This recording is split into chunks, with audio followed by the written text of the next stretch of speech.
Welcome to my short 5 minutes or less review of Resident Evil 5 for the PlayStation 4. Resident Evil 5 is a third-person action-adventure shooter which started development sometime around February 2007. Just like its predecessor, this sequel maintains a good majority of elements that made Resident Evil 4 a smashing success in reinvention. These elements include over-the-shoulder camera, pinpoint aiming, and bringing back the upgradable weapon system that included a new host of things to customize and unlock. The story puts us deep in the heart of Africa as we take control of longtime series veteran Chris Redfield. Chris has personally taken the war on bioterrorism up a notch as the events contained within Lost in Nightmares leads to Jill Valentine being presumed dead. This was after a scuffle with none other than Albert Wesker, the resurrected STARS captain who vowed vengeance on Chris during Code Veronica due to foiling his plans in the first entry.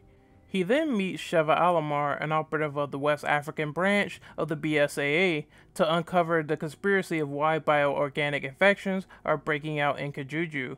This Resident Evil story is a lot better in various ways than Resident Evil 4 was. For example, the appearance of Chris and Wesker during this time felt a lot more personal since there was bigger stakes involved, especially with the players being thrown into the notion that Jill was killed in action. It's not perfect, but I think this really shows its clarity and the fact that the plot starts to hand-fist a serious tone. Even Chris starts spouting out these ridiculous, self-aware lines to Wesker about how convoluted and over-the-top his plan is to infect the planet, saying he got his ideas from comic book villains. The graphics still look wonderfully impressive on this port of Resident Evil 5.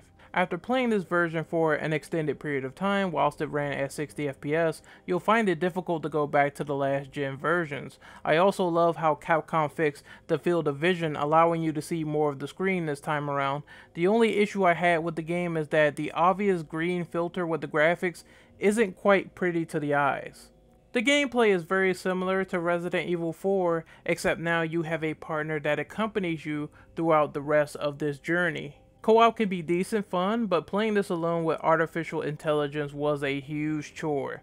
There's new weapons, bosses, and situations that you're thrown into that keeps the tension going, keeps the game breathing down your neck in terms of how difficult and hectic things can be with the various new enemies that can take you out. Granted, I wasn't a big fan of the giant marine-like facilities with enemies wielding AK-47s everywhere because the stop and pop cover mechanics aren't as great as they could have been.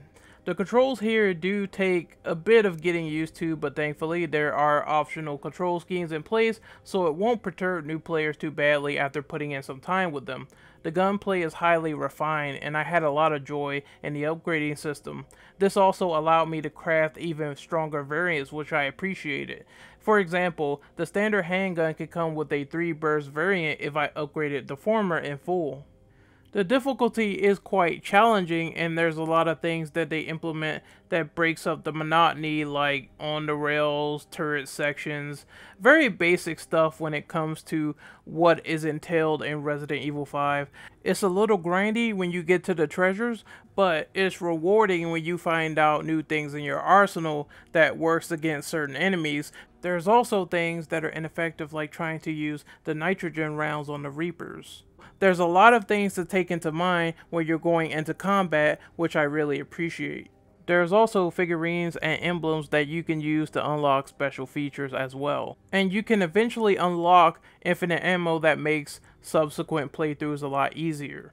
Any thematic sense of dread that the previous Resident Evil games had is all out of the window now for full-blown action. However, for what this game does in this regard, it isn't a bad thing, and it's actually competent in creation the more I played through it. There's hours upon hours of content, considering that this version takes everything from the gold edition and slaps it into one nice package for $20. Do you like a tacked on multiplayer component with a steep learning curve? Versus is for you. Do you like to run around and shoot enemies for bonus score? Then Mercenaries has been re-implemented again for all your co-op needs. While the story thematics, particular pieces of pacing, and horrid AI can fall flat, I'd say this game is a shining marvel with its replay value and expansive gameplay carrying the weight. You'll have a fun time, and I give Resident Evil 5 a B-.